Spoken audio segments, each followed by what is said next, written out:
Selamat pagi teman-teman, perkenalkan kami dari kelompok 1 ingin mempresentasikan hasil diskusi kami yang berjudul Pengaruh jarak tanam dan dosis pupuk NPK terhadap pertumbuhan dan hasil tanaman jagung manis. Sebelumnya kami memperkenalkan diri kami terlebih dahulu. Perkenalkan, nama saya Cindino Pemi Sinaga, NIM 1341810, dan rekan saya. Nama saya Michelle Sandiana, NIM 042. Saya Farika Retama Pujiarini dengan NIM akhir 060. Saya Dewi Masita dengan NIM 134180088. Perkenalkan, nama saya Fitria Nur Rahmadanti dengan NIM 134180090. Saya Zulfa Almirani Serasa, NIM 134180098. Baik, yang pertama kami akan jelaskan yaitu bab 1, pendahuluan.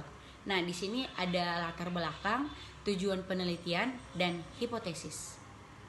Ya, yang pertama latar belakang. Nah, seperti yang kita ketahui, sweet corn atau jagung manis, dalam bahasa Latinnya itu Zea mais, itu sudah sejak lama dikenal oleh bangsa Indian.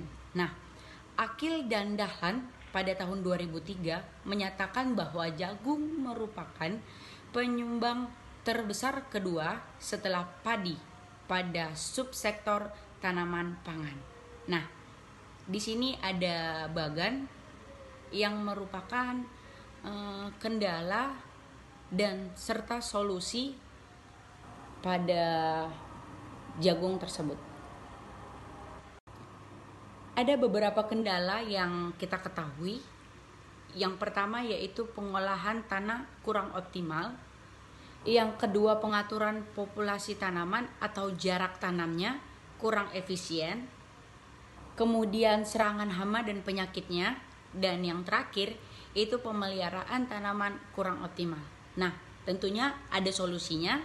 Yang pertama itu pemberian pupuk yang tepat. Dan yang kedua, pengaturan populasi atau jarak tanamnya yang sesuai. Nah, tujuan penelitian itu untuk mengetahui pengaruh jarak tanam dan dosis pupuk NPK terhadap pertumbuhan dan hasil tanaman jagung manis serta nyata tidaknya interaksi kedua faktor tersebut. Dan mempunyai hipotesis yang pertama, jarak tanam berpengaruh terhadap pertumbuhan dan hasil tanaman jagung manis.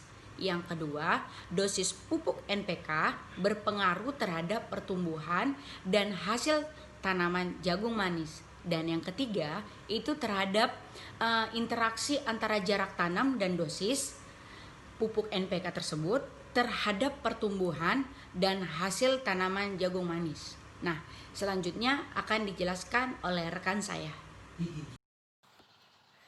Yang selanjutnya, bab 2 tinjauan pustaka, di mana kita ketahui tinjauan pustaka merupakan satu landasan teori atau batasan-batasan yang logis dalam suatu penelitian.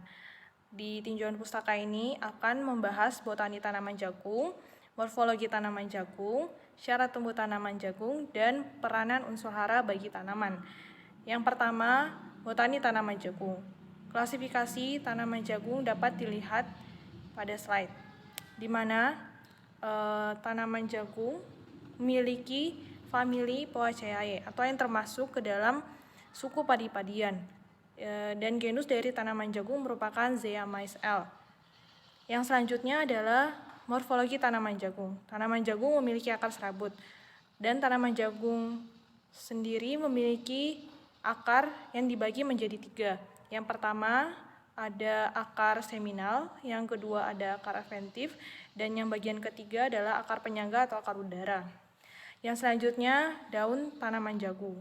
Daun tanaman jagung merupakan daun yang sempurna karena memiliki pelepah, helai, dan tangkai daun. Dan bentuk dari daun tanaman jagung adalah berbentuk pita. Yang selanjutnya batang dari tanaman jagung. Tanaman jagung memiliki bentuk silindris yang berruas-ruas dan memiliki warna hijau pada saat muda dan tingginya dapat mencapai 3 meter. Ini menurut Purwono dan Hartono tahun 2005. Yang selanjutnya, buah tanaman jagung. Buah tanaman jagung terbagi atas 3 bagian. Yang pertama adalah yang di bagian dalamnya itu yang disebut tongkol, yang berwarna putih. Dan setelah tongkol terdapat biji yang kita ketahui yang biasanya warna kuning. Dan terdapat daun pembungkus luarnya yang membungkus biji dan tongkol itu. Bentuk dari tongkol tanaman jagung adalah lonjong panjang yang memiliki warna bervariasi sesuai varietasnya. Baik, selanjutnya poin pustaka yang dijadikan acuan dalam penelitian ini yaitu syarat tumbuh. Syarat tumbuh sendiri yang jadi fokus ada 3, iklim, tanah, dan jarak tanam. Iklim yang sesuai dengan iklim subtropis hingga tropis basah dengan curah hujan ideal dengan suhu 27 hingga 32 derajat. Dari iklim ini terlihat bahwa tempat penelitian sesuai dengan iklim yang dikehendaki jagung. Selanjutnya ada tanah. Tanah tidak terlalu spesifik untuk tanaman jagung, tetapi tanah andosol, latosol, regosol, dan brumosol itu dapat memberikan pertumbuhan yang baik untuk jagung. Lalu ada jarak tanam. Jarak tanam ini merupakan faktor penting dalam tanaman. Karena jika jarak tanamnya terlalu sempit, maka akan terjadi persaingan unsur hara antar tanamannya.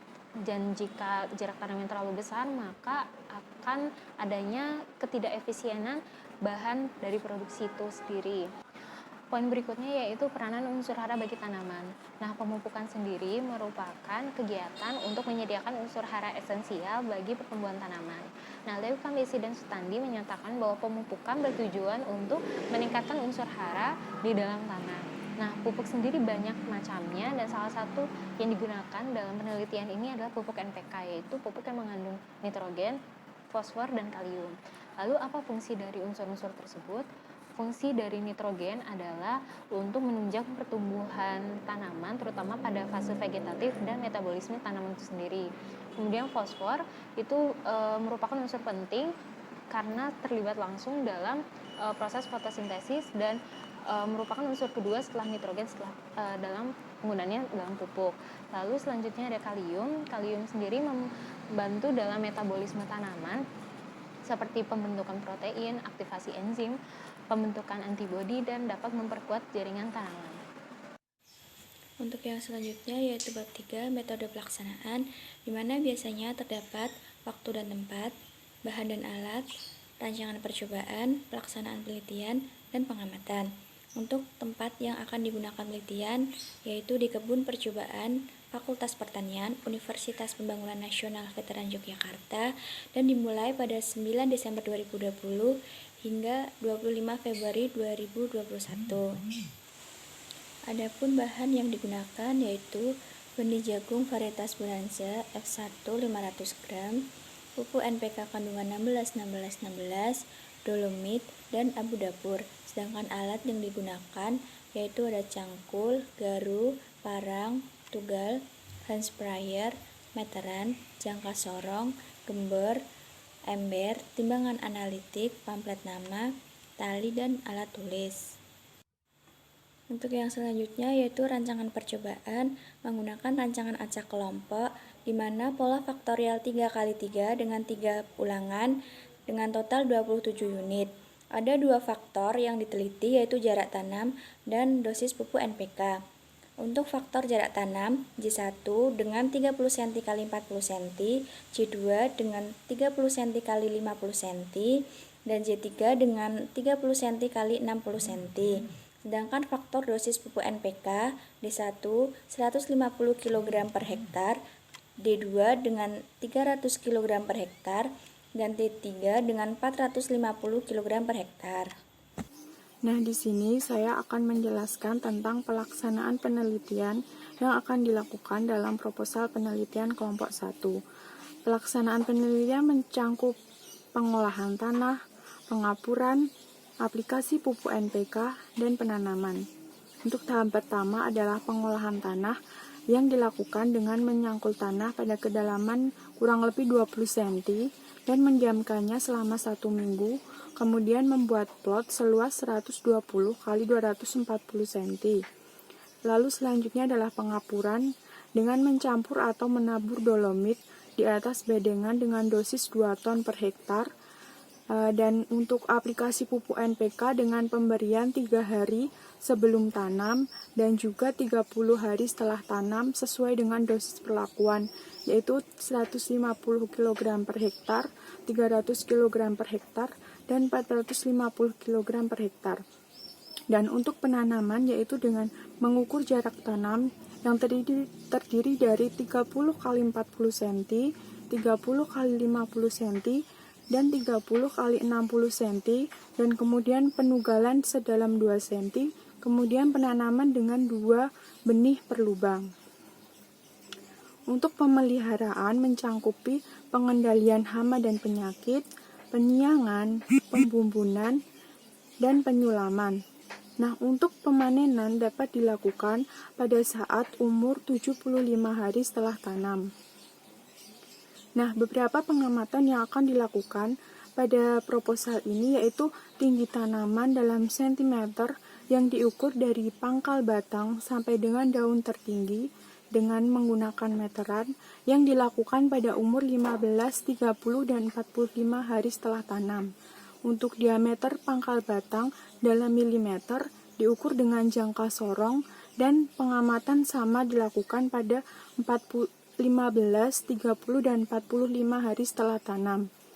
Lalu berat tongkol tanpa kelopot dalam gram yang dihitung pada saat panen dengan menggunakan timbangan, yaitu menimbang tongkol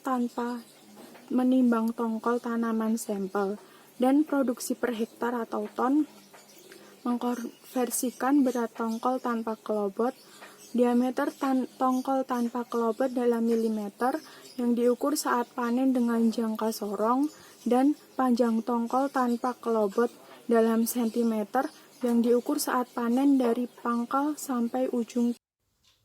Selanjutnya, bab keempat yaitu jadwal penelitian. Berikut tabel 4.1 jadwal pengamatan dan penelitian. Kegiatan pertama yaitu perizinan persiapan penelitian dan konsultasi persiapan penelitian dilakukan di minggu pertama bulan Desember.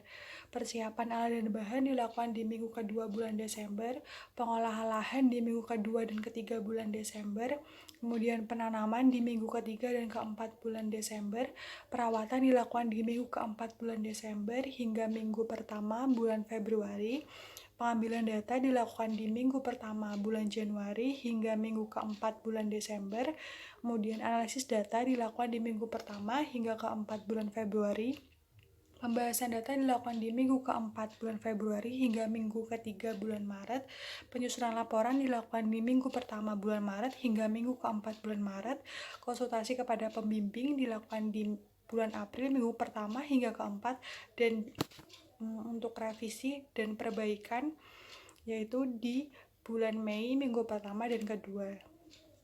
Selanjutnya yaitu bab kelima penutup yang berisi harapan kami agar pihak-pihak yang bersangkutan dapat memberikan kesempatan kepada kami untuk melaksanakan penelitian dan dapat membimbing kami dalam melakukan penelitian ini.